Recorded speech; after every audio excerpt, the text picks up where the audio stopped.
Hello and welcome back to J.P.s World of Wrestling. Once again, I am your man JP, and yes, it's time for another top 5 list. But today, my list is my top 5 announcers or non wrestling personalities that made an impact in the WWF.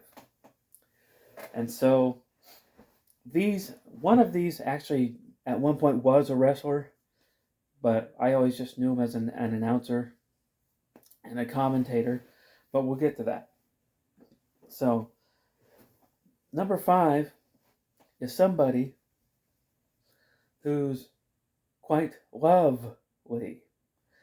And of course, I'm talking about I Love You, Brother Love, portrayed by Mr. Bruce Pritchard. But Brother Love, man, what a dastardly heel, non wrestling personality guy. And for those of you who don't remember Brother Love, he would have this segment on the wrestling shows on WWF where he would have this set with like red carpet, and he would have kind of this white pulpit, and he would wear this all white suit with a red shirt, and he would paint his face red, and he had these glasses, and he was supposed to portray sort of like a television evangelist, but he never really used the word God. It was always just love. It wasn't the Bible, it was the book of love. And it wasn't just love, it was love. I love you. And from what I understand from listening to Bruce Pritchard podcast, he got the idea from watching television evangelists on TV. And Bruce is not a religious guy at all, and he's not like a Christian or anything like that, but he was captivated by how these guys could pull an audience and capture their attention.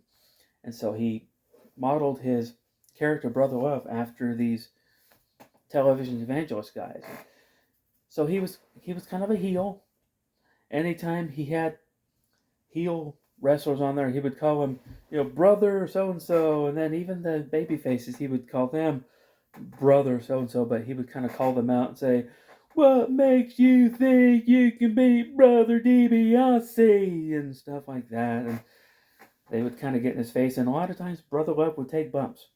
A lot of times the babyface wrestlers had enough, like, that's it, I'm going to clock you one. And they'd beat him up on his own set. It happened a lot, but it was fun to watch, and I enjoyed it. So that's why Brother Love is number 5. Number 4 is one of my favorite commentators of all time. He spent most of his career in WCW, but he did have a brief WWF run. But I always enjoyed what he did, and it's, of course, Tony Schiavone. Tony Schiavone was the number 1 commentator for WCW. In the late 80s, I think it was like 89, 90, he had a run with WWF. He was there for about a year or so. But then he went back to WCW, and he was basically the main voice for Nitro. WCW Nitro. I was a big fan of Nitro, and I was a big fan of listening to Tony Schiavone, because what Tony Schiavone did, not only would he call the matches, but he would tell you the story of the match. While the match is happening, he had a way of telling you exactly why these two guys are wrestling and why you should be interested in the match. And he did a very good job of it. And I always enjoyed Tony Schiavone. And for that, Mr. Schiavone, the big T, you are number 4.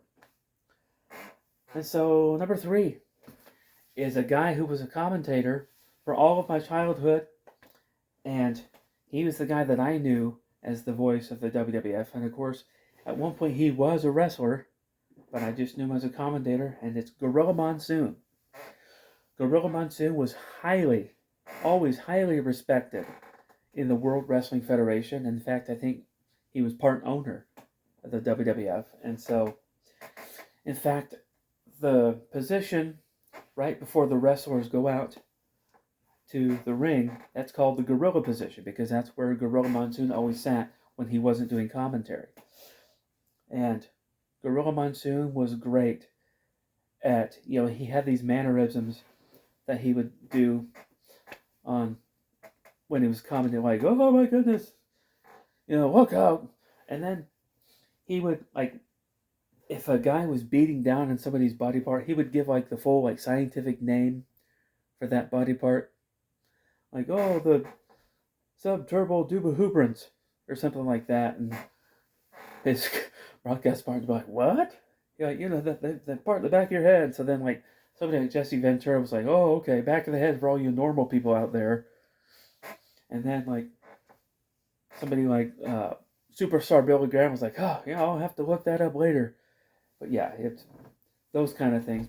Plus, the first few Royal Rumbles, Gorilla Monsoon would call out the times where in which the guys that had been in the longest, he would say, oh, so and so's been in there for exactly 32 minutes now, passing 30, and I love that. I love that he did that because I was kind of into, oh boy, he's been in there a long time. I wonder how long he's been in there. So Gorilla would say that.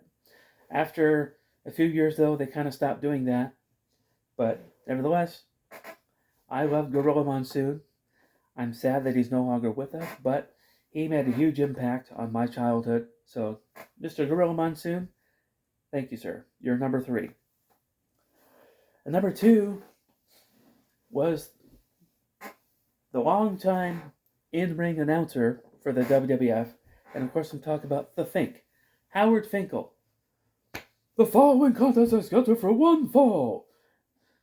That guy, the guy that's kind of bald, mustache, you know, but man, he did a really good job announcing, and he was kind of the in-ring voice of all those matches I remember as a kid. And the way he would announce, and new World Wrestling Federation champion. He made it exciting. And from what I understand, he actually came up with the name of WrestleMania. Like when they were trying to rack their brains trying to come up with a name for this big event, Howard Finkel said, well, you know how they have Beatlemania? Well, why don't we have WrestleMania? So Vince McMahon liked it, and here we are. It's still going today, thanks to Mr. Howard Finkel. And sadly, the Fink passed away a few years ago, and that's very sad. And I was sad when I heard it. But Mr. Howard Finkel will always have a place in my heart and in my memories. So, Mr. Fink, sir, thank you. So, number 1 is no surprise, Mean Gene Okerlund. That's right, Mean Gene. Absolutely, bar none, the best interviewer, in my opinion, in wrestling history, without a doubt. He was in WWF throughout the 80s. I'll never forget the interview he did with Jake the Snake Roberts, WrestleMania 6, that bone-chilling promo that Jake gave. And then Mean Gene's response was, oh, Longfellow couldn't have said it better. And just some of the stuff Mean Gene would come up with, some of the stuff he would say. And it was just great stuff. And, you know, when he went to WCW, you know, he had kind of the same impact on WCW, where he would interview a lot of the same guys, because a lot of the same guys had jumped from WWF over to WCW, so he was still interviewing guys like Macho Man Randy Savage and Hulk Hogan. So you gotta love Mean Gene, and I've met Mean Gene in person. Nice guy. And again, he's no longer with us, which is sad, but nevertheless, he's had a huge impact on me personally from my childhood. And so Mean Gene Okerlund, and that's probably one of my favorite Mattel retros too, is the Mean Gene Okerlund figure. So anyway, Mean Gene Okerlund, thank you, sir. Rest in peace. So that is going to do it for my top 5 list of non-wrestling, out-of-ring personalities in the WWF. So what are some of your favorite guys in the WWF that didn't really step in the ring too much? Leave them in the comments below. And with that, go ahead and like. Go ahead and subscribe. If you want to share, if you want to, that's okay too. I won't mind. And I will see you next time.